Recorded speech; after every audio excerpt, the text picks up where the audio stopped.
Bonsoir à tous, bienvenue dans cette 28e édition du Bistrot d'Alleolosc, donc l'émission proposée par le site alleolosc.com et par les Docs du Net qui revient chaque semaine sur l'actualité de votre club. Au sommaire ce soir, nous reviendrons sur la semaine décisive qu'a connue notre club, match de Coupe de France contre Paris, match de championnat contre Nîmes. Un double rendez-vous manqué. Que reste-t-il à espérer pour les Dogs pour la fin de saison? En deuxième partie, nous irons à la découverte de la section féminine du LOSC, une section féminine qui connaît une saison sous le signe du confinement. Pour évoquer notamment cette deuxième partie, nous avons ce soir deux invités. Une première invitée que vous connaissez parfaitement, Patrick Robert, président de l'association du LOSC. Bonsoir Patrick. Bonsoir à tous. Et nous avons le plaisir d'accueillir ce soir au bistrot Rachel Saidi, qui est entraîneur ou coach, je ne sais pas comment on dit le plus simplement, donc de la section féminine. Bonsoir Rachel. Bonsoir à tous. Pour évoquer cette actualité, nous avons ce soir une équipe d'intervenants que vous connaissez. Nous avons avec nous Baptiste. Bonsoir Baptiste. Bonsoir François, bonsoir à tous. Il est à l'écoute depuis Dunkerque. Bonsoir Georges. Bonsoir à toutes et à tous. Et nous avons aussi Julien des Docs de Paris. Bonsoir Julien. Bonsoir à toutes, en effet, et à tous. Et vous avez bien sûr Arnaud, que vous voyez à l'écran et qui réalise l'émission et qui reviendra nous rapporter toutes les questions ou les remarques que vous pouvez faire d'ores et déjà sur les réseaux sociaux, c'est-à-dire sur le chat de la chaîne Twitch du Bistrot d'Alleolosc ou sur les commentaires du groupe Facebook Alleolosc. Voilà, avant de commencer, de rentrer dans le vif du sujet, une petite question pour chacun de nos invités. D'abord, Patrick, la section féminine connaît une année un peu compliquée avec finalement une reprise annoncée qui ne sera pas été suspendue. Qu'en est-il? Est-ce qu'on a encore un espoir de terminer la saison ou est-ce qu'on se dirige vers une saison blanche? À l'heure qu'il est, on a toujours un espoir puisque le communiqué officiel n'est pas sorti. J'ai appris ce matin qu'il n'était pas à l'ordre du jour non plus du COMEX de demain à la Fédération. Donc, nous attendons avec un mélange d'optimisme raisonné et de fatalité et de fatalisme. Aujourd'hui, et je pense que c'est l'état d'esprit de Rachel, on est dans l'attente. On essaye de garder les joueuses mobilisées. Et s'il faut en passer par une saison blanche, eh bien, on enchaînera tout de suite sur la prochaine saison avec les mêmes objectifs et le même enthousiasme. Alors, Rachel, on reviendra sur ce sujet en particulier dans la deuxième partie de l'émission. Avant de commencer, je voulais savoir si en tant que coach ou joueur de la section féminine du club, on est forcément supporter de l'équipe masculine, de l'équipe première, ou simplement on suit ça avec beaucoup d'attention. Comment tu vis la saison des garçons? On la suit attentivement parce que c'est l'équipe phare du club, donc on est aussi un peu dépendant, on va dire, des résultats de l'équipe masculine. Donc non, on est complètement supportrice et je dirais qu'on est même assidu sur l'ensemble des matchs des garçons. Donc on suit ça de très près. Maintenant, voilà, on vit une saison compliquée, on en parlera juste après, mais on a un peu plus de temps du coup pour regarder aussi les matchs des garçons. Donc non, on est les premières supportrices, je dirais, de la section masculine. Bon, on reviendra dans la deuxième partie très longuement en fait sur la saison particulière que connaît la section féminine.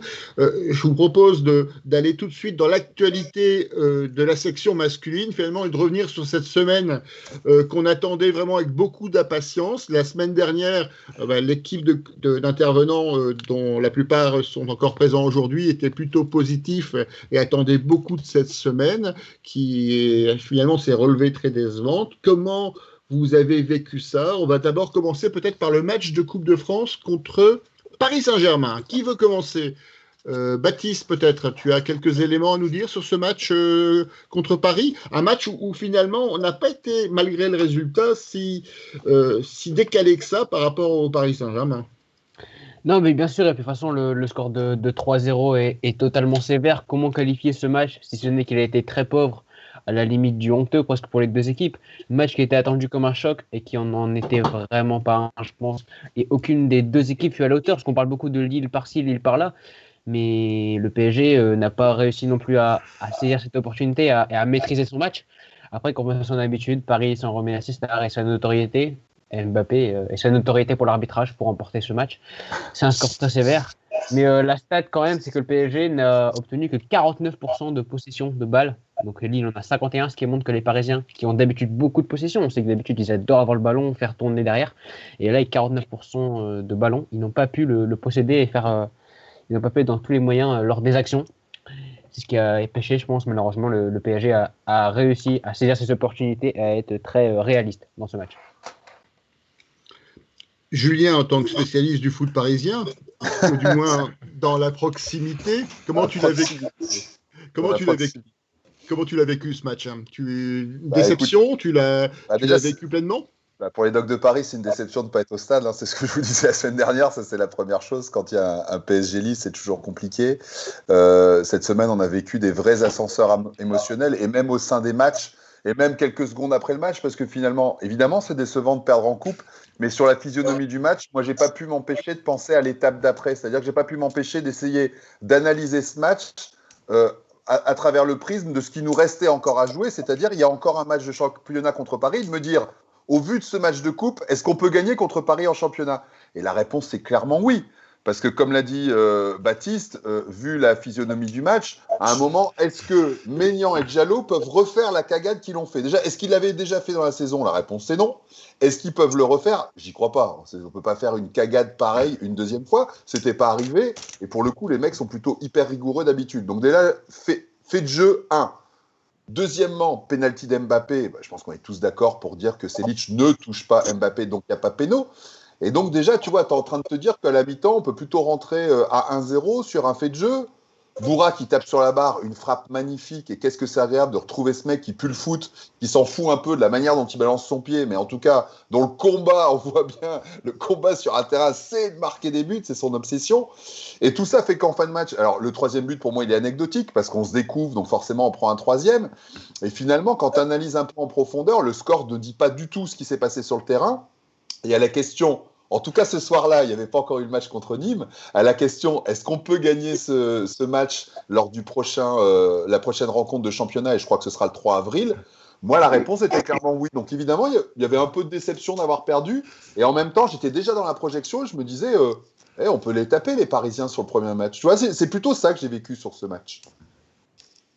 Georges, tu partages cette analyse? Comment tu l'as ressenti, ce match contre Absolument. Saint-Germain? D'autant que, totalement, d'autant que la boulette de Diallo arrivait à un moment où on était plutôt dans un temps fort. Enfin, les 5 premières minutes avaient été clairement lilloises. Donc, voilà, il y a ce premier fait de jeu qui est juste incroyable. Derrière, il y a une belle réaction des Lillois. Enfin, je repense en effet aux nombreuses occasions. Il y a eu du super Navas quand même dans le but. Il y a eu cette frappe sur la barre qui est encore un geste de renard, de filou. Enfin, faut le voir vraiment. Il y a un contrôle, ça va à une vitesse. Ce qui me rassure sur l'idée, même si on a été démenti un peu dimanche, sur le fait que au milieu d'une forêt de joueurs, Yilmaz peut toujours trouver la faille, quoi. Sur cette action-là, pareil, hein, comme la boulette Maignan Diallo se reproduira pas à chaque fois. Je suis pas sûr non plus que le ballon tapera la barre à chaque fois sur ce genre de fait. Puis après, oui, le penalty, voilà, quoi, il y a eu un courant d'air. Je vois que ça, et au bout du compte, même à 2-0, parce qu'il y a le penalty loupé, l'équipe a continué, c'est-à-dire que on pouvait se dire à la mi-temps, on rentre, c'est plié, c'est fini. L'équipe a continué à réagir, ce qui fait sûrement qu'elle prend le troisième but, comme dit Julien, et qui est totalement anecdotique. Donc c'était en soi un match où en rien le score ne reflétait la physionomie. Alors, Rachel, tu as entendu nos visions de supporters un peu frustrés par ce résultat qui était mérité ou pas, mais on est vraiment à la limite. On a en tout cas un LOSC qui n'a pas été ridicule contre le Paris Saint-Germain. Comment tu vois ça, toi, avec ton œil de supportrice, mais aussi avec ton œil de professionnel du football, quoi, finalement? Écoutez, je partage vos avis. C'est une défaite qui est assez frustrante au vu du potentiel qu'il y a dans ce groupe. Je pense qu'ils l'ont assez prouvé depuis le début de saison. Maintenant, voilà, les faits de jeu que vous venez d'interpréter, c'est des faits de jeu qui s'avèrent peut-être, je dirais, assez délicats à accepter, à encaisser, dans la mesure où, encore une fois, je pense qu'au vu du potentiel qu'il y a dans ce groupe, on aurait pu espérer mieux. Là, on s'écarte d'un des objectifs qui était fixé par le club concernant cette Coupe de France-là. Maintenant, comme vous venez de le dire, il faut se reconcentrer sur le championnat, même si je pense que vous avez parlé aussi de cette défaite face à Nîmes. Mais je pense que voilà, maintenant, il faut laisser la Coupe de France derrière nous et s'appuyer sur ces images, sur certaines images positives qu'il y a eu quand même malgré tout face aux Parisiens pour essayer d'être un peu plus performant et plus armé, je dirais, lors de la confrontation au championnat.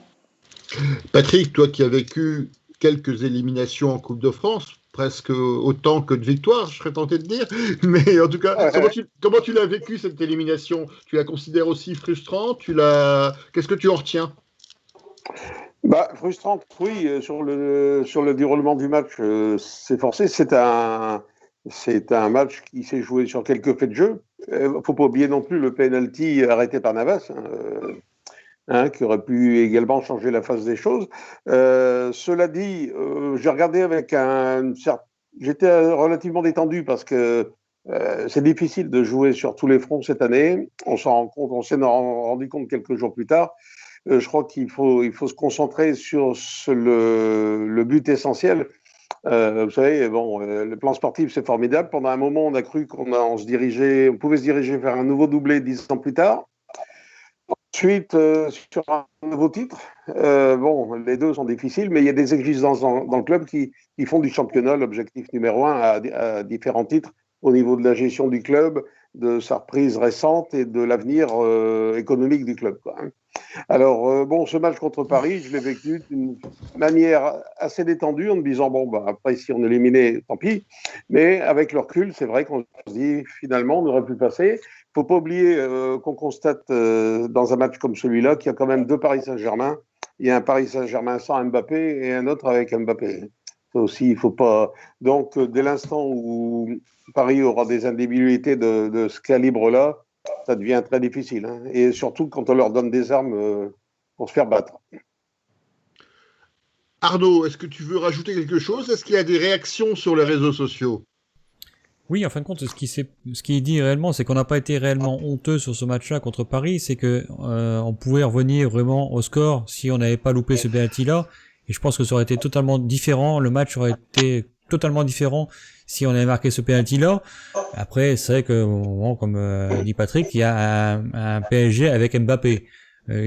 Si le joueur n'avait pas été blessé, je pense que Mbappé ne rentrait pas tout de suite et on aurait peut-être eu plus de chances de jouer mieux et peut-être on aurait pu être meilleur par la suite. Sinon, c'est vrai qu'on parle de temps en temps de l'arbitrage. L'arbitrage a joué un peu sur ce match. Oui et non, pas tant que ça, je trouve. Mais bon, il y a quelques erreurs. Il y avait un penalty non sifflé, on va dire.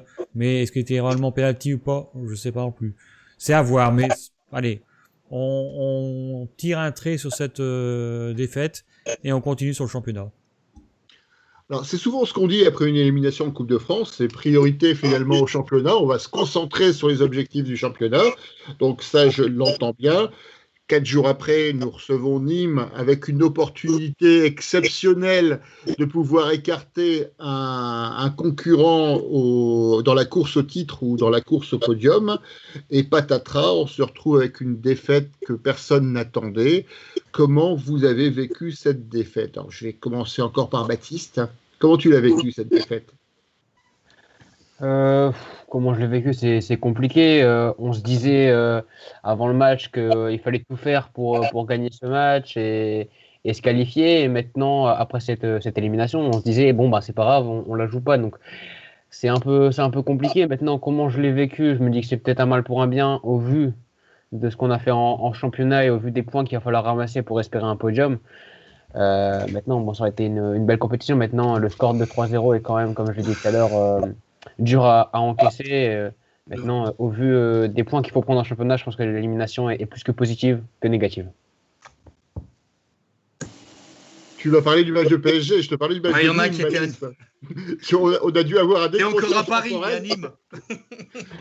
Ouais, non, ouais. Non, le match de Nîmes. Oh là là, Mickler. Alors, on va passer la parole à Julien, on reviendra Ouais, non, ouais. le temps que Baptiste reprenne ses esprits. Julien, comment tu as vécu ce match contre Nîmes?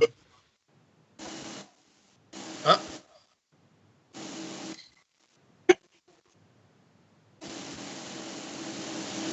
On va être obligé de passer à Georges.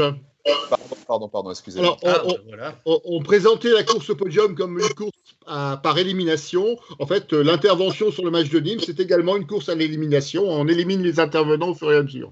Julien, tu gardes la main? Je garde la main. Je dis que c'était intéressant ce qu'on avait vécu avec Baptiste parce qu'on vient de vivre un vrai truc de génération Y, comme il est sur Twitch, sur Facebook, sur Instagram, en même temps qu'il est avec nous. À un moment, forcément, il perd le truc. Et moi, comme je suis un vieux ringard, je coupe mon micro et je l'oublie. Donc, on a chacun des problèmes sur notre génération. Comment je l'ai vécu? Pas bien. Comment tu vis ça? Comment tu veux vivre ça? C'est pour ça que j'ai parlé d'ascenseur émotionnel. T'es éliminé de la coupe, tu fais un match qui est pas si dégueulasse contre Paris, t'arrives plutôt confiant. Tu te dis que décemment, tu peux pas perdre contre Nîmes. J'aimerais quand même dire que j'ai trouvé que Nîmes avait fait un beau match et ça me paraît important quand même d'en parler. On a eu une belle équipe. Moi, je trouvais depuis un petit moment, on en avait parlé dans une des émissions, qu'ils avaient une belle mentalité. Les mecs étaient encore ensemble. C'était pas un groupe qui avait lâché. C'est des mecs qui étaient encore ensemble et qui étaient capables de choses. Et on les retrouvait en fin de match, ensemble, à s'encourager, etc. Alors que ça ressemble quand même à une équipe qui allait forcément descendre. Et les mecs, ils y croyaient encore, quoi. C'était peut-être les derniers à y croire. Et là, on l'a vu, parce que pour faire le qu'ils ont fait contre nous, il faut encore y croire. Donc ça, voilà, je voulais rendre un peu hommage à Nîmes. Après, que dire? Moins de vitesse, moins de puissance. Moi, je vois une équipe émoussée depuis quelques matchs, et là, on a vraiment fini par le payer. Alors, est-ce que c'est l'enchaînement des matchs? Certainement. 18e match de l'année 2021, c'est compliqué, hein, ça fait beaucoup. Donc, il y a peut-être un phénomène de fatigue. On se souvient que début janvier, on a démarré doucement parce qu'il y a eu un épisode de réathlétisation. Après, ça a été mieux. Est-ce qu'on est en train de marquer le coup? Et ça pourrait être intéressant que Rachel nous en parle sur ce phénomène où là, seuls des pros peuvent nous parler de ça. Qu'est-ce qui se passe vraiment sur ces courbes de performance?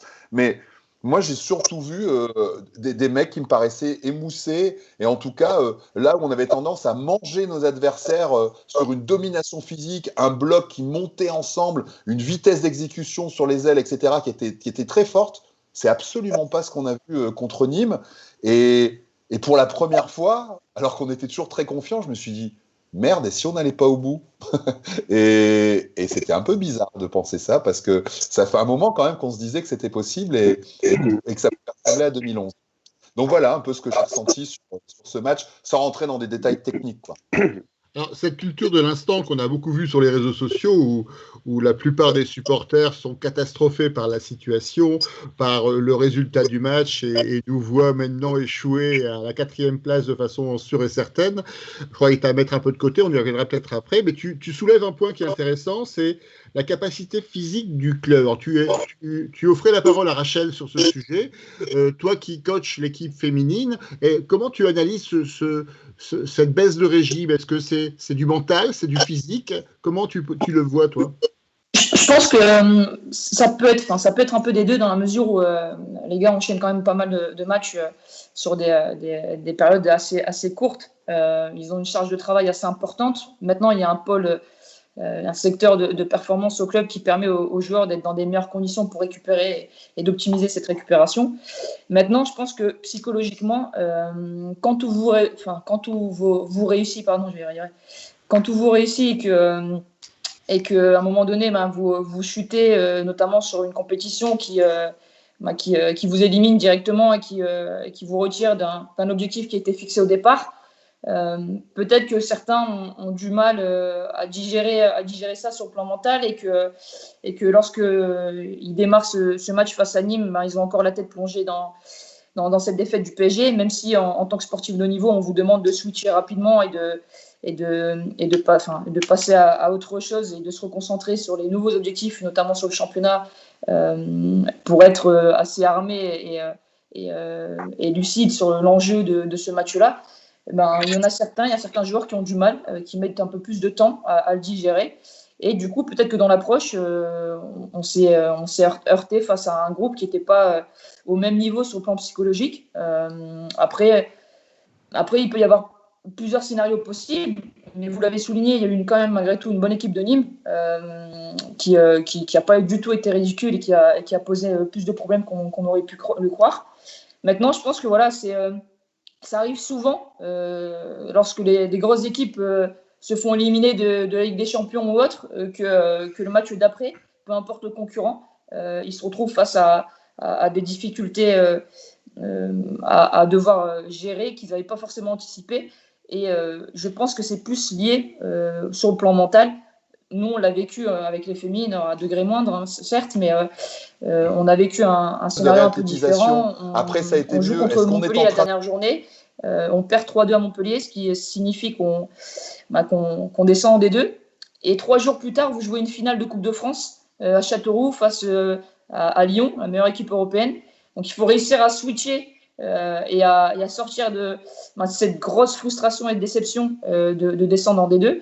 Et là, pareil, on a des joueuses qui sont assez armées mentalement pour passer le cap et répondre favorablement à l'enjeu d'une finale de Coupe de France. Et à contrario, on a d'autres joueuses qui ont des difficultés pour le faire. Donc, je pense que chez les garçons, ça doit être aussi un peu ce problème-là. Patrick, on a souligné tout à l'heure l'excellent match de l'équipe de Nîmes.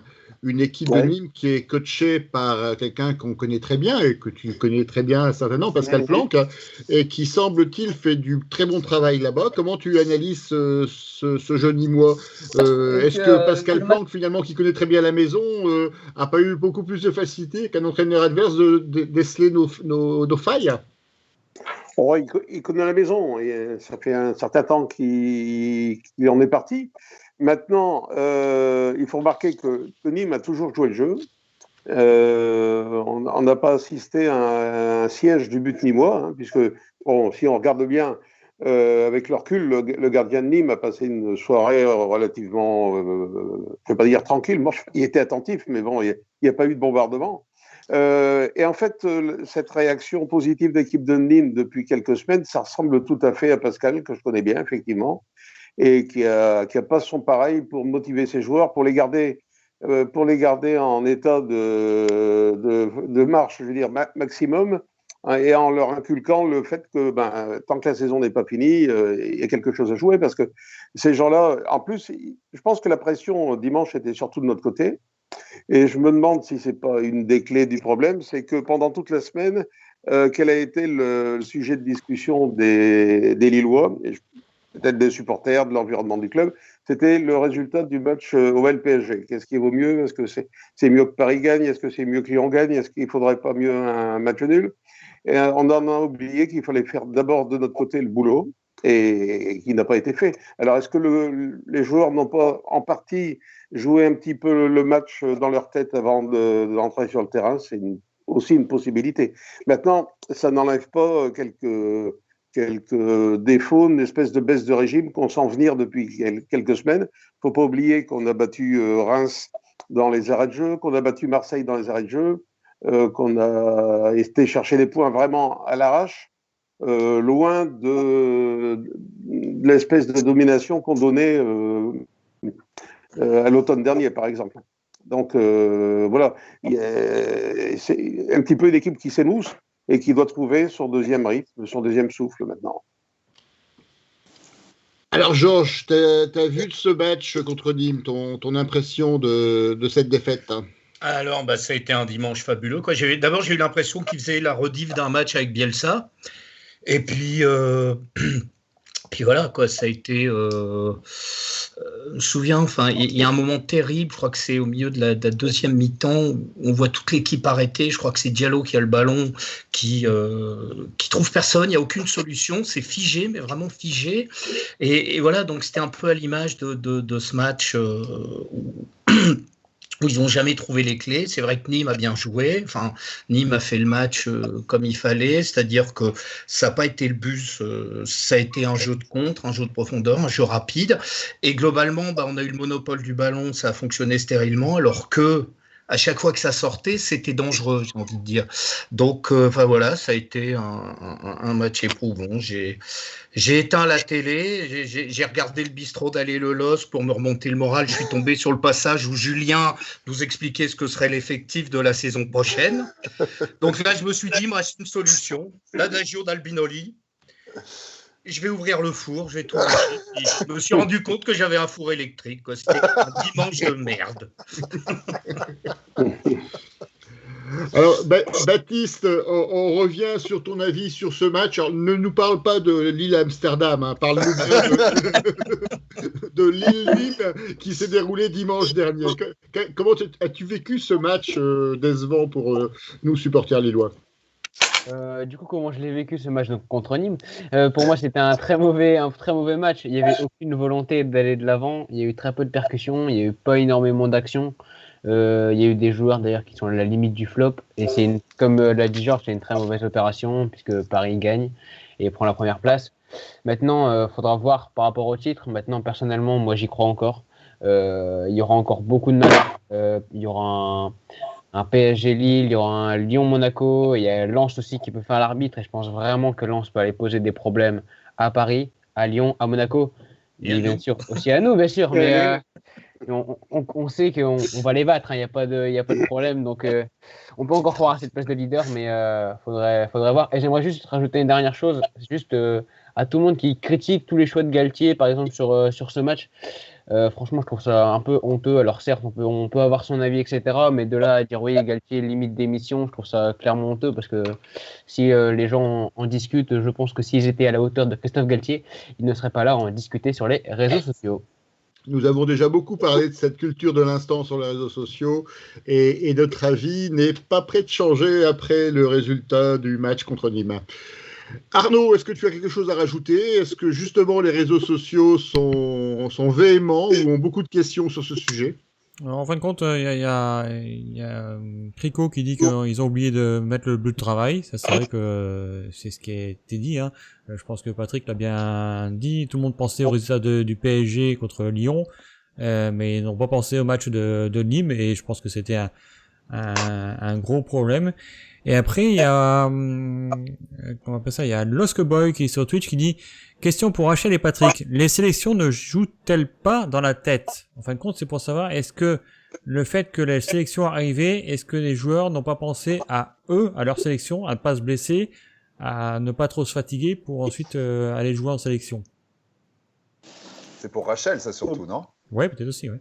Je pense pas, parce que quand vous êtes joueur, vous savez, vous passez 90% du temps au club et 10% en sélection. Avec la saison que les joueurs lillois sont en train de vivre, je pense qu'ils ont envie, avant tout, de faire le travail au sein du club, avant même de penser à la sélection. Après c'est sûr qu'on peut interpréter ça de cette façon-là, en se disant peut-être qu'on a envie de prouver, envie de se montrer individuellement.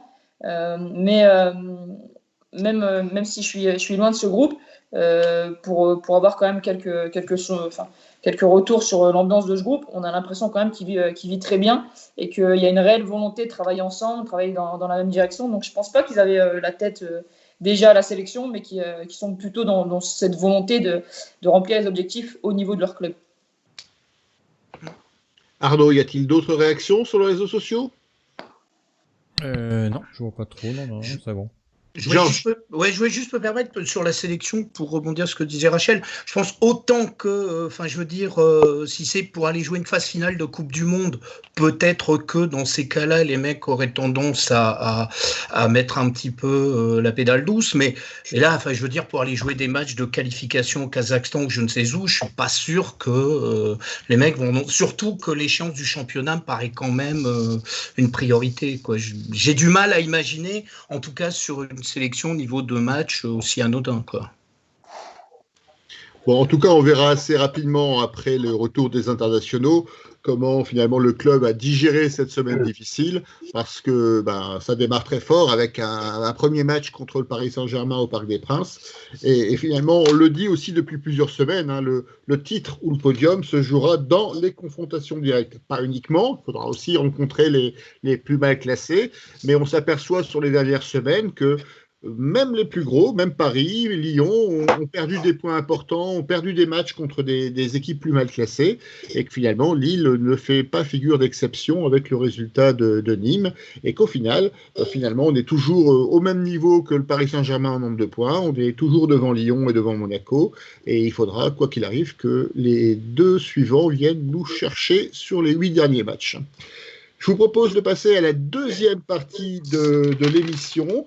Donc, deuxième partie de l'émission, donc, où on va partir à la découverte de la section féminine du LOSC, donc avec une section féminine qui subit une année vraiment assez particulière avec le confinement.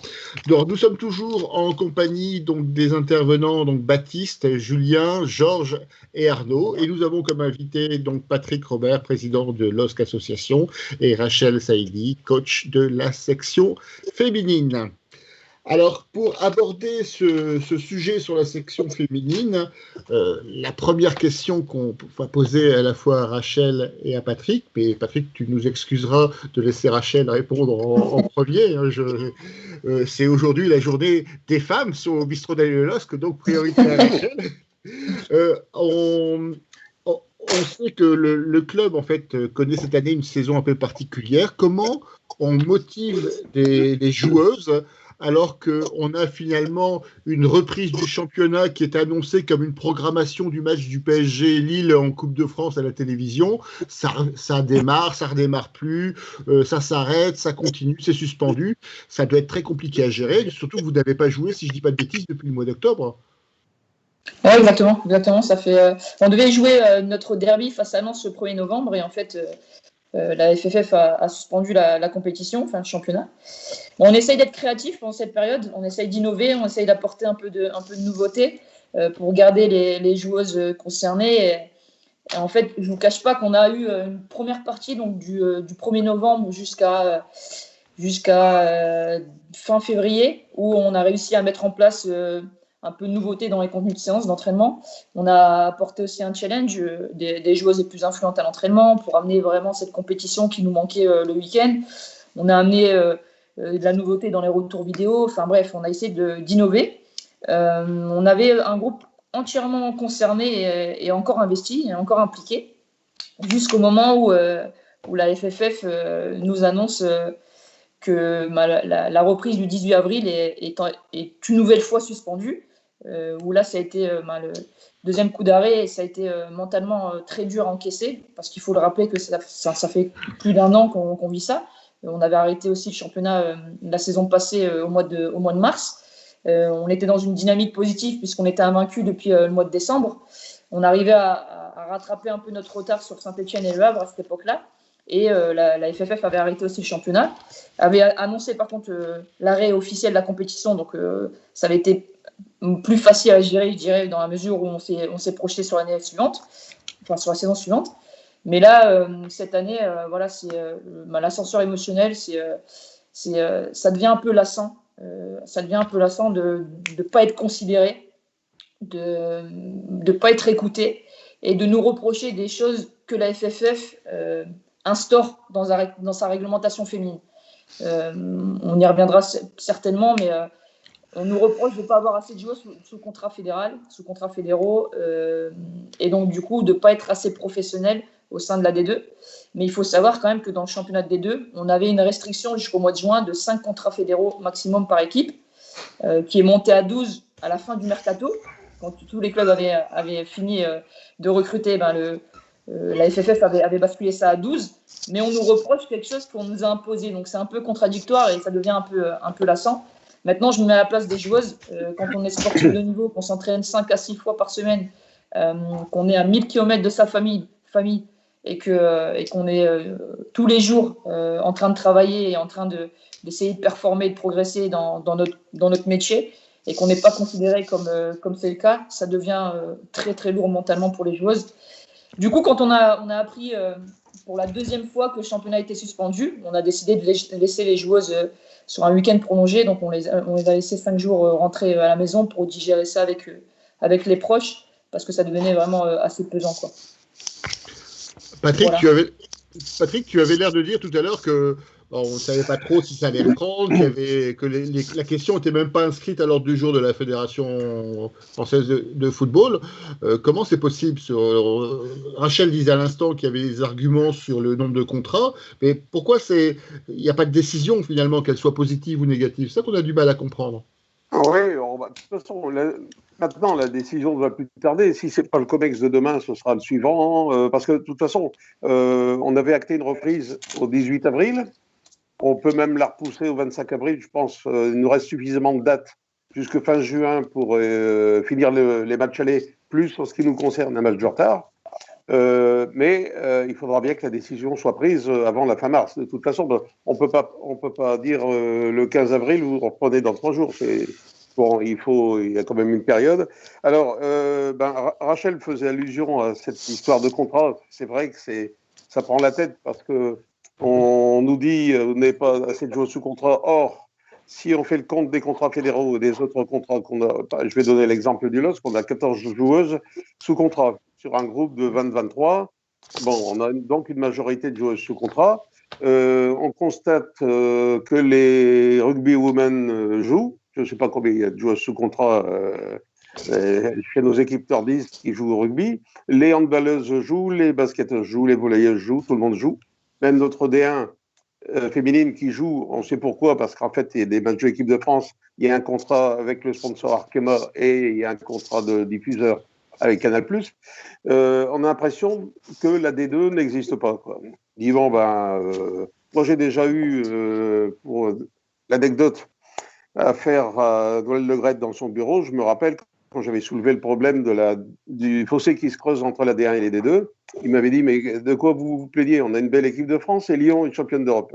Bon, j'ai dit, si ça s'arrête là, c'est parfait, quoi. Mais voilà, on a une D2 en France qui compte des clubs comme, on va d'abord commencer par nous, Lens et Lille, par exemple, mais aussi Marseille, Saint-Etienne, Nice, Nantes, Strasbourg, tout ça, ce sont des clubs de D2. Hein, et on a l'impression de ne peser pour rien, quoi. C'est ça qui est très désagréable. Tu as l'air de dire que c'est par manque de sponsors et de diffuseurs finalement qui s'en foutent, c'est ça? Il n'y a pas assez de médiatisation de cette division?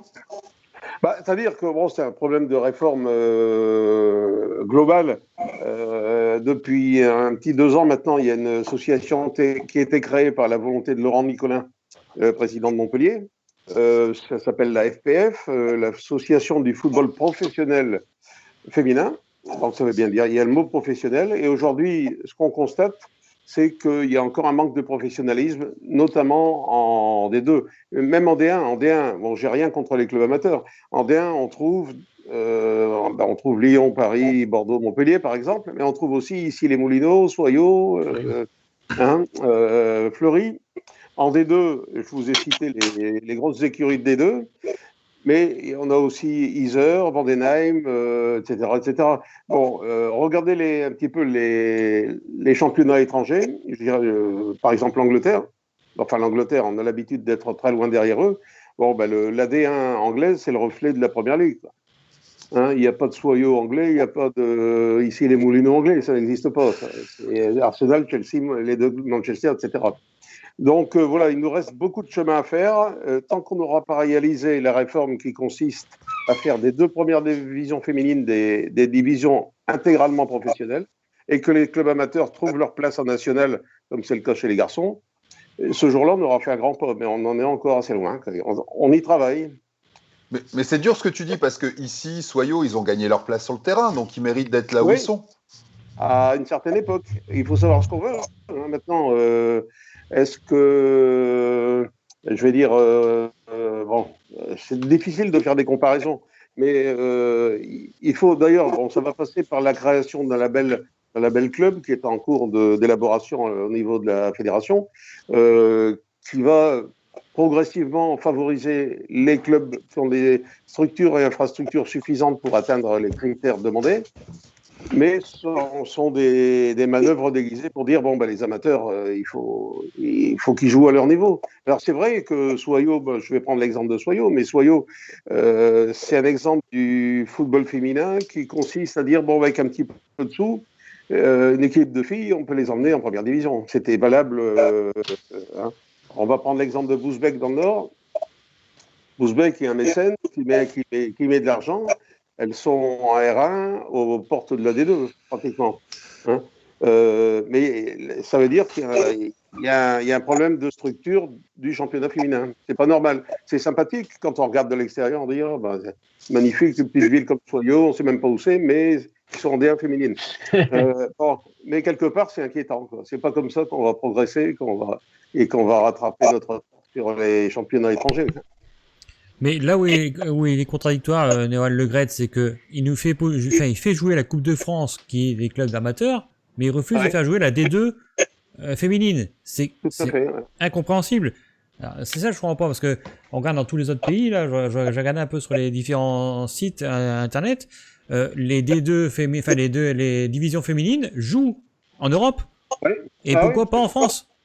Ouais, bah voilà. Je sais pas, en plus il a été réélu, Noël Le Gret, c'est mal reparti encore une fois, hein, donc mais bon. Il n'a pas été élu par des femmes apparemment. Ah mais c'est vrai que c'est catastrophique. Sa vice-présidente est quand même une femme. Hein. Oui. Et puis l'équipe de France de football continue à bien fonctionner et Lyon sera certainement encore champion d'Europe, donc pour lui tout va bien. Il n'y a pas de souci. Il n'y a que le mec qui s'occupe de la vitrine, quoi. Le magasin, on s'en fout, c'est la vitrine. C'est un peu ça. Mais ouais, enfin, moi, si je voulais dire à Rachel, ça m'interroge parce que au bout du compte, si cette saison ne prend pas, c'est quand même la deuxième saison qui passe à la trappe. Et c'est quand même, je me souviens, au travers des résultats, une équipe qui concrètement avait des visées de montée qui étaient assez solide. Donc, j'imagine que les choses vont être assez terribles parce que, comme on l'a évoqué, même en termes d'image, de mise en lumière, la différence entre la D1 et la D2 féminine, elle est énorme, quoi. Enfin, je veux dire, autant les matchs de D1 féminin, on peut les voir sur Canal, il y a une vraie médiatisation qui arrive, c'est la bonne nouvelle, mais la D2, elle est encore très invisible. Donc, j'imagine que de ce côté-là, il doit y avoir une motivation tuée en l'œuvre 2 saisons de suite, ça doit être assez difficile à vivre pour les joueuses. Ce que j'entends, Georges, c'est que tu dis que des joueuses qui venaient jouer le challenge de la D2 pour remonter en D1, elles vont peut-être préférer aller jouer sur le banc en première division, en espérant faire quelques apparitions, parce que moi, là, on joue. C'est ça. Exactement. On va laisser répondre Rachel. Non, c'est exactement ça. Vous avez tout à fait bien, vous avez bien résumé. En fait, le problème majeur qui va se poser, c'est que oui, le LOSC a des ambitions de remonter en D1. Oui, le LOSC est structuré comme un club de D1. Je participe à une formation dans le cadre des diplômes d'entraîneur du football féminin. Et en fait, on a fait un comparatif avec les autres clubs de D1 actuellement au niveau de la structuration. Et le LOSC est en avance. Le LOSC est très bien structuré. Donc, les joueuses ont conscience de ça, des conditions de travail qu'elles ont au niveau du LOSC. Maintenant, le niveau de pratique est un frein à grand nombre de joueuses. Maintenant, jouer en D2, ça devient un peu, je dirais, un frein dans une carrière de joueuse. Et donc, du coup, on préfère parfois aller dans un club où on sait qu'on va passer beaucoup de temps sur le banc, mais on sera mis en lumière, on sera vu à la télé, on va parler de nous dans l'effectif de D1, etc. Et donc, dans les négociations entre les agents et les clubs, c'est plus facile de vendre une joueuse qui est dans un groupe de D1, qui n'a pas beaucoup de temps de jeu, mais elle aura au moins eu cette expérience, on va dire, du haut niveau. Elle aura été au moins mise en lumière grâce à Canal+, qui retransmet les matchs, etc. Qu'actuellement, les joueuses de D2, ça fait 2 saisons qu'elles sont mises au placard. On ne parle plus d'elles, on n'entend pas parler d'elles. Et voilà, même dans le cursus d'apprentissage, et quand on est sportif de haut niveau, on peut pas nous enlever la partie compétition, c'est la partie la plus importante. Donc là, ça fait 2 ans qu'elles sont patientes. Maintenant, comme tous les clubs de D2, on s'inquiète sur les éventuels départs qu'on pourra avoir, même si le club met en place des moyens, je vous dis, de très haut niveau et digne d'un club de D1. Maintenant, le niveau de pratique, à un moment donné, va être un frein. Et un club comme le LOSC qui a ces ambitions-là et ce budget-là, ne doit pas rester en D2. Alors, l'inconvénient, maintenant, c'est que c'est pas dépendant de nous, mais c'est dépendant de la situation sanitaire actuelle. Et je pense qu'on va arriver dans un cycle où les filles vont en avoir marre de ne pas jouer. L'année passée, le 15 mars, on nous a dit, vous inquiétez pas, les vaccins vont arriver, la saison prochaine, on aura oublié tout ça et vous allez finir votre saison et vous allez pouvoir monter en D1. Et au final, un an plus tard, on est exactement dans la même situation. Alors oui, on peut sortir, oui, on peut s'entraîner, mais il n'y a pas de possibilité de monter et de jouer ces matchs de championnat. Mais j'ai une question là, qui est toute bête. Si le championnat s'arrêtait là maintenant, vous avez quand même un match en retard. Que fait la fédération? Parce qu'en fin de compte, vous devez jouer ce match en retard pour être à toute égalité. Donc... Alors l'année passée, il y a eu ce cas-là avec Le Havre et Saint-Etienne. Ils ont calculé un quotient, un coefficient qui a permis de définir du coup un classement final et qui a permis du coup au Havre de monter avec Issy-les-Moulineaux. Si on utilise le même principe que l'année passée, on est actuellement 4e avec un match de retard face à Strasbourg, qu'on devait jouer le 14 mars. S'ils utilisent du coup ce coefficient-là, on passe première à 2,6, je crois, et Orléans et Nantes, qui sont en dessous, qui seraient en dessous de nous, seraient à 2,5. Mais comme on n'a pas fini les matchs de la phase aller, je ne pense pas qu'ils vont utiliser cette méthode-là. Je ne sais même pas si réglementairement parlant, ils ont le droit de le faire. Par contre, si on arrive à rattraper ce match en retard et à le gagner, on passerait première à un point, juste au-dessus d'Orléans. Alors, Patrick, je te retourne la question. Est-ce que toi, tu as des infos par rapport à tes contacts justement avec les instances nationales et comment justement le club, les sponsors, la structure, comment Olivier Létang, finalement, qu'on a vu intervenir auprès des filles il n'y a pas longtemps, comment vous gérez cette situation qui est vraiment très paradoxale? Alors, dans l'ordre, au niveau de mes contacts dans les instances, bon, l'information qu'on avait, c'était le COMEX de demain qui devait se déclarer. Bon, aujourd'hui, on a su que c'était reporté. Donc, c'est contrariant et c'est pas une mauvaise nouvelle en soi. Ça veut dire qu'ils réfléchissent encore, bien qu'il faut s'attendre à... Bon, alors maintenant, pour reprendre un petit peu le déroulement du championnat et ce que disait Rachel, c'est vrai que la logique voudrait, comme c'était prévu lors de la reprise le 18 avril, qu'on joue l'intégralité des matchs allés, y compris notre match en retard, évidemment, et puis qu'ensuite, il y ait une poule de play-off, voilà, avec les 6 premières sur les 12 équipes. Bon, on reste dans cette configuration en attendant la décision.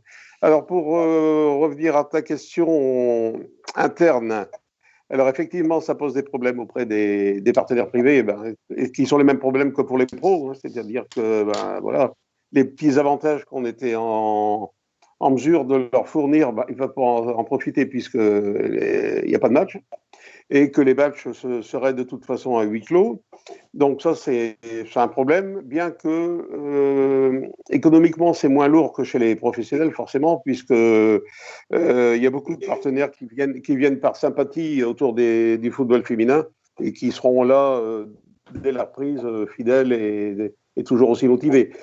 Et au niveau du club, c'est vrai que ça pose un problème. Et c'est pour ça que la montée en Division 1, il y a encore 1 an et demi, 2 ans, je me souviens, avec Rachel, on discutait, bon, on évitait de mettre trop de pression sur les filles en disant, bon, on essaiera de monter dès qu'on pourra. Maintenant, pour les raisons que je vous ai expliquées tout à l'heure sur les structures du football féminin en France, il devient essentiel de monter le plus rapidement possible parce que c'est plus le même monde. Nos problèmes, il y a un tas de problèmes qui seraient résolus si on était en D1. Le problème des partenaires, le problème des subventions, des collectivités, d'éventuels droits TV dans les renégociations qui vont avoir lieu. Un tas de choses qui changent complètement la donne et à condition de pouvoir s'installer en D1. Alors le problème, je l'ai évoqué il n'y a pas si longtemps que ça avec Olivier Létang puisque c'était cet après-midi. Ce midi même. Et donc, lui, il est de toute façon en phase en disant voilà, il faut monter. Après, les petites négociations, c'est des problèmes budgétaires. Hein. Je lui dis il faut monter. Il me dit oui, mais on peut monter avec ça. Mais je dis non, il vaudra mieux monter avec ça, etc. Ça va. C'est notre cuisine interne, ça va s'arranger parce que je pense qu'on est bien parti sur ce plan-là pour avoir un groupe intéressant, soit pour finir la saison, mais encore pour la saison prochaine. Mais c'est vrai que tout ça perturbe la vie, ça complique les choses à différents niveaux. Mais je plains surtout Rachel, parce que c'est elle qui a affaire à l'effectif. Et puis, nous, on vient leur dire bonjour de temps en temps en disant les filles, allez, on y croit, mais avoir le problème sur le dos tous les jours, c'est différent. Finalement, la section féminine est descendue au pire moment avec 2 années de Covid qui viennent barrer la route du carrefour des ambitions. Baptiste, est-ce que tu as une question à poser à Rachel ou Patrick ? Ouais, moi j'ai une question pour Rachel. Donc on sait que c'était en 2018, si je dis pas de bêtises, la mise à pied de Dominique Carlier, l'ancien entraîneur du LOSC. Donc vous arrivez 2019, ah oui, pour moi. Donc vous arrivez donc au poste sans aucune expérience malgré malgré votre expérience dans le foot et votre rôle de coordinatrice dans le LOSC, si je dis pas de bêtises. Donc déjà, comment vous avez obtenu ce poste, tout ce qui est discussion, et ensuite comment vous gérez le fait qu'en une semaine, bon je vais caricaturer, mais vous vous retrouvez à donner, je vais dire, des ordres aux joueurs, alors qu'une semaine avant vous étiez coéquipière. Je pense qu'il y a un certain recul à avoir aussi là-dessus. Ça a été une situation très, très particulière à gérer, mais tellement enrichissante. Donc, comme vous venez de le dire, l'entraîneur a été mis à pied. La direction m'a rencontré pour me présenter le projet et présenter leur envie de mettre à la tête de l'équipe féminine du LOSC une ancienne joueuse, mais aussi une personne qui connaissait par cœur ce groupe de D1, parce qu'il y avait un enjeu réel de maintien à aller chercher avec peu de temps. Donc, je vous avouerai que j'ai pas eu beaucoup de temps pour réfléchir. Donc, ça a été dur de me dire, voilà, je dois prendre une décision, mais si je réponds favorablement, ça veut dire que j'arrête ma carrière de joueuse. Et je l'avais pas imaginé comme ça, ma fin de carrière. Donc, ça a été délicat à choisir, mais j'avais 90% de ma tête qui avait envie de relever ce défi en tant que coach.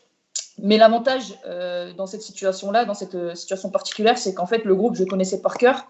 Je me sentais bien dans ce groupe, j'étais respectée.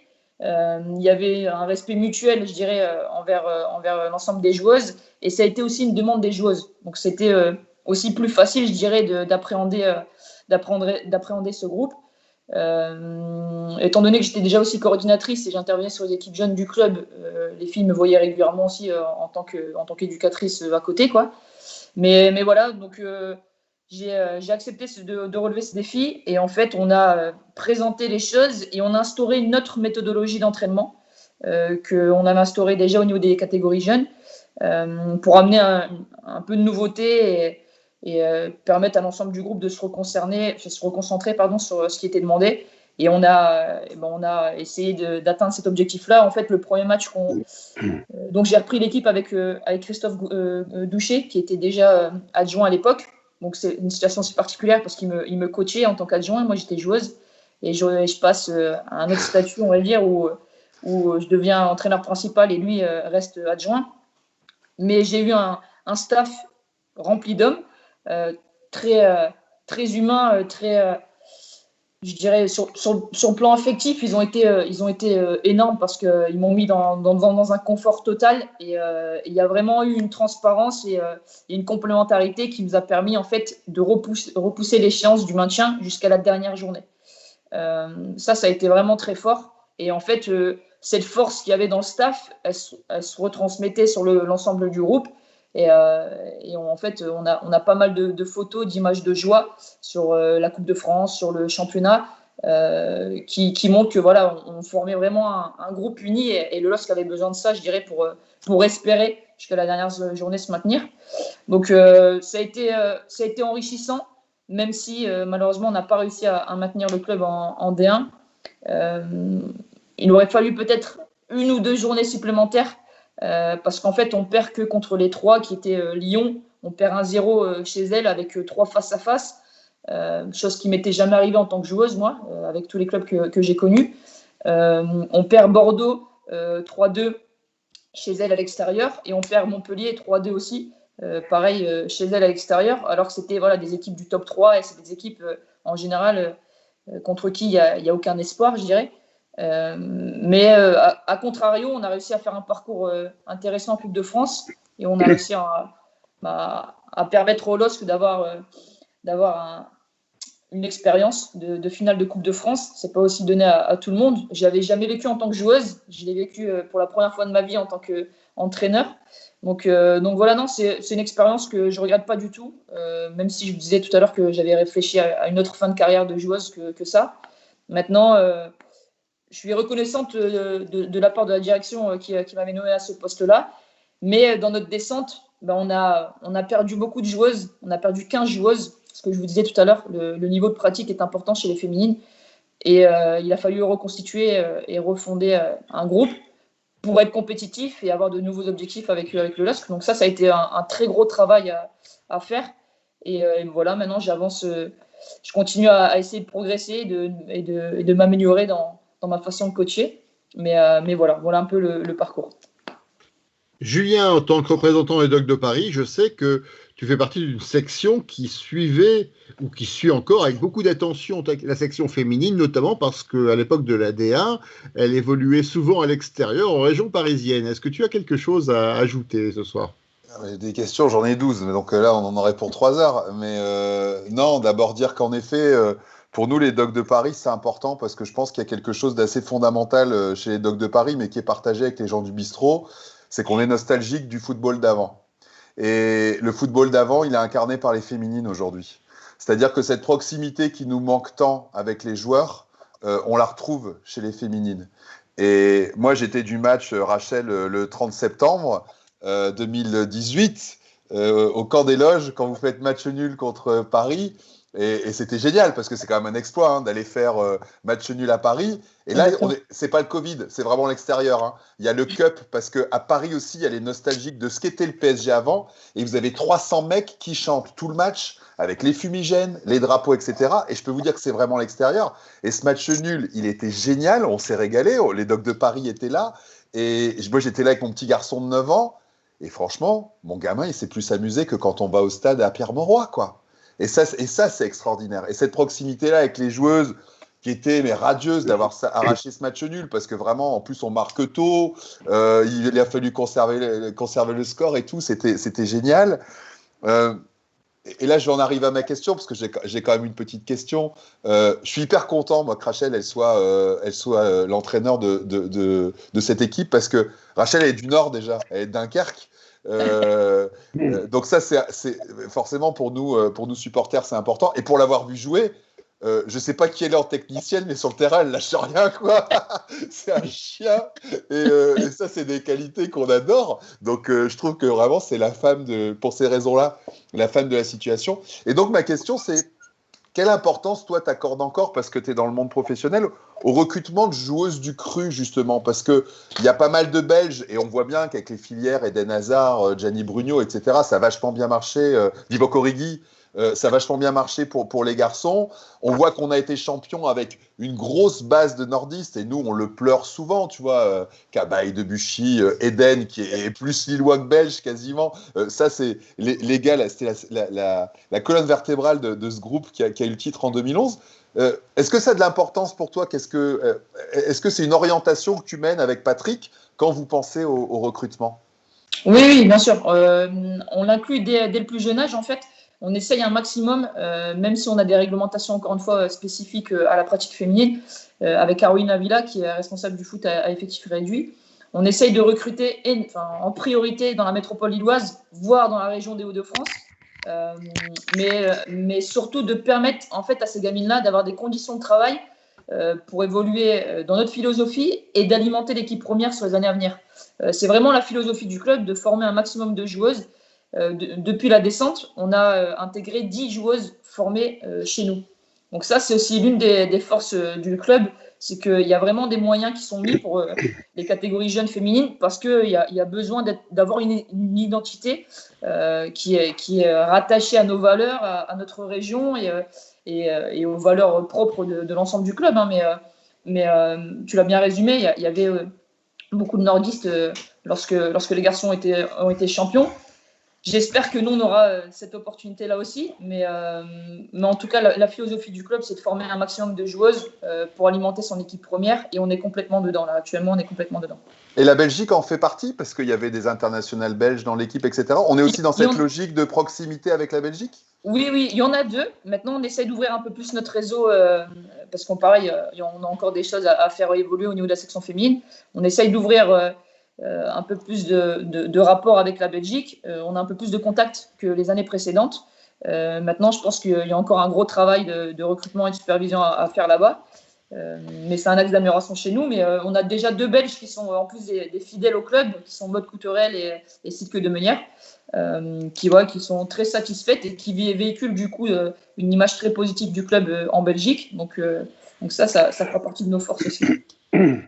Alors, ayant appris que Rachel était d'origine dunkerquoise, sur Internet, on demande si tu es la fille de Georges. Alors, avant d'apporter un démenti, non, mais alors, d'apporter un démenti, Georges, en tant que voisin, est-ce que tu as des questions ou des anecdotes ? Non, d'abord, justement, il me semble que Rachel a entraîné mon fils. Parce que je vois qu'elle était, enfin, en tout cas, une de ses collègues, je me souviens de Nathalie, qui était joueuse de l'équipe première, qui a encadré mon gamin qui était débutant.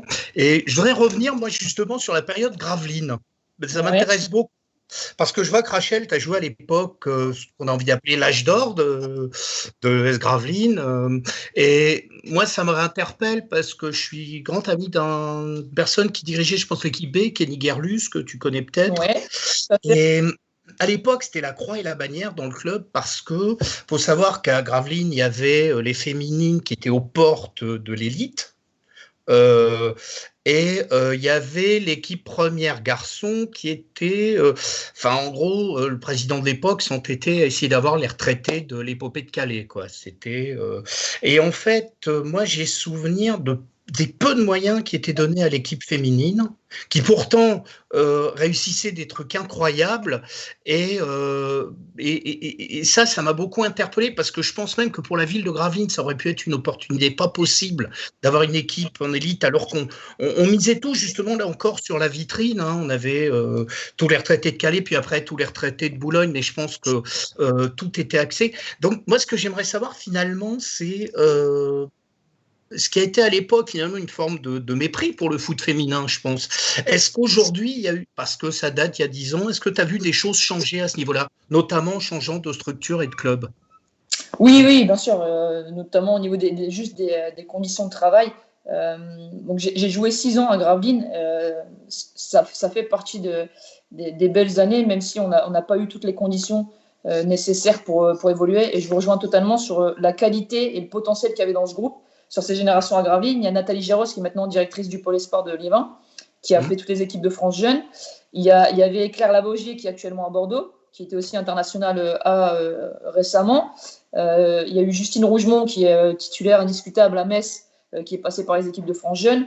Enfin, bref, il y a eu des joueuses à fort potentiel qui sont passées par Gravelines. On a connu la DH, la D3, la D2, et on avait fait les barrages pour monter en D1, malgré le peu de moyens qu'on avait.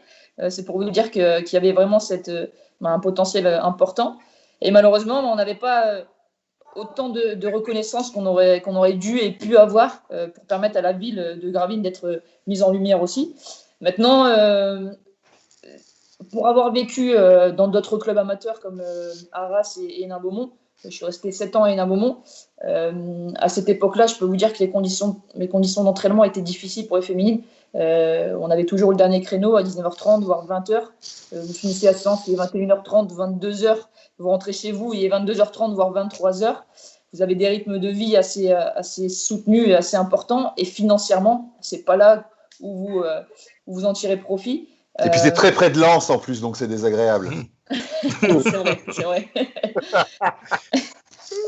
Donc non, ça a été des années enrichissantes, mais difficiles. Après, ce que je dis aux joueuses, des jeunes générations, c'est qu'elles sont tellement maintenant dans un confort. On les accompagne dans la prise en charge de certains frais, on les accompagne sur le suivi médical, on les accompagne sur le suivi éducatif, etc., qu'elles en deviennent des joueuses, des personnes assistées. Et elles ont du mal à avoir cette part d'autonomie que nous, on avait. Alors, je me considère pas encore comme trop vieille, j'ai 32 ans, Mais je me rends compte que tout ce que j'ai vécu à Gravelines, à Hénin-Beaumont, m'ont permis de prendre en maturité très rapidement. Et c'est ce qui est en train de se perdre sur les générations actuelles parce qu'elles sont tellement mises dans un confort qu'au final, on les ralentit aussi dans ce développement personnel. Mais pour revenir à la question, voilà, je pense que oui, à cette époque-là, le manque de reconnaissance était entier, était total. Même si là, on se rend compte qu'avec la D2, on est en 2021, on se confronte à des difficultés un peu similaires. On a un manque de considération de la part des instances, alors que les clubs font les efforts d'investir dans des sections féminines qui sont des investissements à perte, parce qu'on ne rapporte pas d'argent au club, ça il faut le souligner. On était à Lyon la semaine passée et on a évoqué ce sujet-là avec Lyon. On dit une équipe qui est 7 fois championne d'Europe, elle est quand même autonome dans le financement. C'est pas une perte pour le club. Et le directeur général vous répond que si, même en étant la meilleure équipe européenne, ils investissent à perte chez les féminines. Donc c'est des efforts considérables que les présidents font.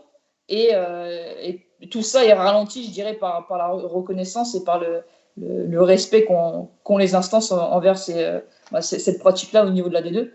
Donc voilà, ça a évolué, les conditions ont évolué, ça c'est sûr. Mais la difficulté nous a permis de prendre en maturité très rapidement à cette époque-là. Mais c'est ça qui est un peu irréel, c'est de voir à quel point le football féminin a pris. Alors, Le Gret, il a raison, beaucoup grâce à l'équipe de France, à son parcours, à sa médiatisation.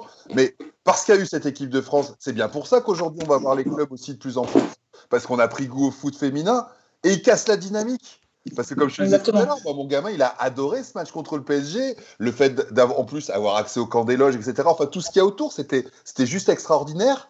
Et on casse le jouet, quoi. C'est incompréhensible. C'est vraiment incompréhensible. Mais pour aller plus loin, même sur le potentiel global au niveau foot féminin, tu parlais du à perdre. Je vais revenir un petit peu sur cet épisode de Gravelines parce que je repense à Nathalie, qui donc maintenant est au pôle de Liévin.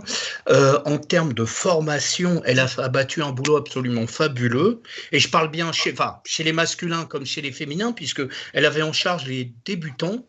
Et moi, ce que je voyais dans ce club, c'était une espèce de triangle des Bermudes, parce qu'elle ratissait, elle amenait énormément de jeunes. Et puis, on voyait les jeunes évoluer, passer en Benjamin. Je les retrouvais peut-être en minime. Et puis, tout d'un coup, pouf, on n'en voyait pas en équipe première. Donc, il y avait tout ce boulot qui était fait à la base, justement, le socle, et qui était fait par les filles du club, et qui n'était pas du tout relayé ailleurs. Et même là, je trouve que... le président de l'époque a tué la poule aux œufs d'or, quoi, parce que moi je trouve que justement s'il y a bien un truc qui était rentable à Gravelines, humainement parlant, je parle pas financièrement, c'était les filles qui faisaient à tous les niveaux, quoi. Voilà, c'était la petite aparté et hommage, mais donc je sais pas si tu as encadré les gamins à l'époque, parce que à Gravelines non, j'ai démarré à un moment. D'accord. Il est 21h50, on a dépassé l'heure d'émission. Arnaud, peut-être pour terminer, est-ce que tu as des réactions ou des questions qui remontent des réseaux sociaux ? Oui, alors on a Costner qui parle du forum, enfin sur le forum, qui demande y a-t-il des consignes pour développer une identité de jeu similaire au sein du LOSC ? Filles, garçons, jeunes, pros. Ah, intéressant, très intéressant. Alors, chez les féminines, je peux répondre chez les féminines, on a uniformisé notre méthodologie d'entraînement et notre projet de jeu, notre modèle de jeu, on l'a appelé, de U9 à D2. Ce que je vous disais tout à l'heure, quand j'étais joueuse, on avait uniformisé de U9 à U19. J'avais pas la main mise sur les équipes seniors. Les seniors évoluaient différemment dans la méthodologie d'entraînement. Mais maintenant, ça fait 2 ans et demi qu'on a instauré le même modèle de jeu, de U9 à D2. Avec cette volonté malgré tout, parce qu'on sait que l'entraîneur de l'équipe première a tendance à changer, donc de permettre aux gamines, sur leur cursus de formation, d'avoir une capacité, un contenu de connaissance leur permettant de répondre à n'importe quel projet de jeu. Donc voilà, on fonctionne comme ça chez les féminines. On ne se calque pas encore sur les garçons de l'équipe première, mais je sais qu'au niveau des garçons, le projet de jeu, le modèle de jeu qui est instauré au niveau de l'équipe première, il est aussi décalé sur l'ensemble des catégories jeunes. Et là, ça mène une question, c'est quoi tes rapports avec Christophe Galtier ? Vous voyez de temps en temps pour parler football, justement, tactique, entre tacticiens ? Non, malheureusement, je pense qu'il a déjà assez beaucoup de travail qui lui permet pas d'avoir un emploi du temps, on va dire, assez ouvert, mais j'ai pas encore eu de rapport direct avec Christophe Galtier. D'accord. Sinon, d'autres questions, c'est les joueuses sont-elles suivies aussi par les mêmes agences que les hommes? Il y a des garçons il y a des agents qui commencent à avoir aussi des filles et qui ont déjà en responsabilité des garçons. Maintenant, chez les féminines, ça fait 3 ans où en fait on a beaucoup d'agents qui commencent à mettre leur nez dans le football féminin. Et ça, dès le plus jeune âge, j'ai des gamines qui ont 16 ans qui sont déjà suivies par un agent.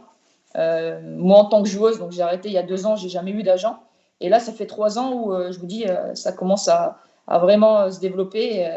Et du coup, on a quasiment l'ensemble des joueuses de l'équipe première qui est suivie et qui est encadrée par un agent. Oui, bien.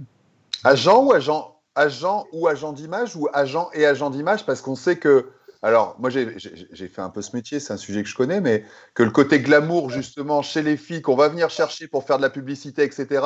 Et finalement que la fille soit en D1 ou en D2 parce qu'on va chercher surtout un truc super joli dans la publicité, il y a ça aussi, on rencontre ça aussi?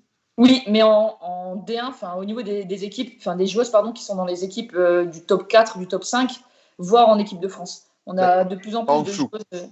Non, en dessous, c'est des agents sportifs uniquement, mais il n'y a pas d'agent d'image. D'accord. Je pense qu'on a évoqué beaucoup de sujets, en tout cas l'émission est intéressante. Il va être l'heure de rendre l'antenne. Pour conclure, peut-être je vais laisser la parole à Patrick. Est-ce que tu as un mot d'encouragement pour Rachel pour cette fin de saison? Est-ce que tu as quelque chose à préciser ou à rajouter? Des mots d'encouragement pour Rachel, j'en ai beaucoup. Elle le sait, et c'est assez régulier. Personnellement, et au nom du club, j'ai fait de la montée en D1 et de la stabilisation d'équipe en D1 à long terme un objectif, je vais presque dire personnel, parce que je me suis piqué au jeu depuis l'arrivée de la section féminine en 2015. J'ai trouvé le football féminin très rafraîchissant. On en a parlé, ça ressemble au football d'avant. Il y a beaucoup plus de fraîcheur. Donc, je voudrais que ça réussisse. En plus, c'est important, à mon avis, pour l'image du club, pour l'image de la région, dans la mesure où, comme le disait Rachel, on a beaucoup de filles issues de la formation qui jouent maintenant dans le groupe des 2, et demain dans le groupe des 1, je l'espère. Et parce que je crois toujours, malgré les choses qui vont beaucoup trop lentement à mon goût, je crois toujours dans le développement du football féminin dans les années qui viennent. Donc, il ne faut pas laisser passer le train. Il est important de monter dedans, parce que j'ai toujours prétendu que Lille et le LOSC est un club qui n'a rien à faire en D2 féminine.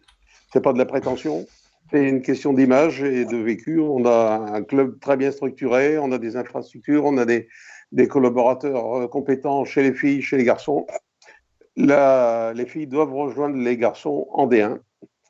Et on fera tous les efforts pour ça. Je suis très content d'ailleurs, au passage, de constater qu'Olivier Létang a la même façon de voir les choses, tout en ayant des contraintes économiques, et que le directeur général adjoint qui vient d'arriver au club, Didier Roudet, est absolument dans le même état d'esprit, et ça va nous faciliter les choses. Je le souhaite. Après, c'est le ballon qui roule et c'est la coach qui coach. Bon, en tout cas, Rachel, tu sais ce qu'il reste à faire d'ici la fin de saison, notamment si on obtient la bonne nouvelle qu'on attend tous, c'est-à-dire la reprise du championnat, pour que tu puisses défendre les couleurs du LOSC et essayer d'accrocher cette montée en D1 qu'on attend tous. Et je voulais, avant de vous saluer, je voulais quand même signaler que les réactions sur les réseaux sociaux ce soir pendant l'émission sont très nombreuses, beaucoup plus que d'habitude, et beaucoup plus centré sur le sujet du foot féminin que sur la semaine catastrophique des garçons. Donc ça démontre qu'il y a un vrai intérêt, et ça démontre que certainement quand il y aura à la fois une reprise du championnat et une réouverture des stades, je pense que les supporters du LOSC, en tout cas nous je pense qu'on sera présents, viendront certainement vous soutenir et viendront vous encourager. Donc vous jouez toujours au Stadium ou vous êtes à Luchin pour les matchs? Qu'est-ce qui est prévu? On souhaite que notre terrain principal, ce soit Luchin, parce que c'est là que le LOSC habite. Il y a des problèmes d'infrastructure actuellement sur le terrain annexe du stadium. Et notre terrain B, c'est celui de la ville de Canfin-en-Pévèle, le stade municipal de Canfin-en-Pévèle, c'est-à-dire qu'à quelques centaines de mètres à vol d'oiseau de Luchin. Mais en D1, lorsqu'on sera en D1, c'est-à-dire très bientôt, on restera à Luchin parce qu'il y aura forcément un cahier des charges qui nous obligera à avoir des infrastructures qui n'existeront pas quand on fait en Pével. Eh bien, on viendra alors certainement avec beaucoup de plaisir essayer la tribune du stade de Luchin. Voilà, on compte sur vous. En tout cas, merci Rachel pour cet instant et cette présentation, finalement, cette découverte du section féminin pour beaucoup d'entre nous. Donc, merci d'être venu, d'avoir accepté notre invitation. Merci à Patrick finalement de devenir un des piliers du bistrot, hein, mais je ne sais pas comment tu vas prendre ce qualificatif, mais en tout cas, il est... Ma femme n'a pas entendu. Donc... Tu vois qu'il faut les mettre à casse. Merci à Baptiste, merci à Julien, merci à Georges pour leur intervention, merci à Arnaud pour la réalisation de l'émission, merci à tous les internautes qui sont intervenus sur la chaîne Twitch et sur le Facebook de Allez le LOSC. Merci à tous, bonne fin de soirée, à la semaine prochaine pour une nouvelle émission, et même si le LOSC ne jouera pas d'ici la semaine prochaine, allez le LOSC quand même. À bientôt, au revoir. Au revoir. Bonne soirée. Bonne soirée.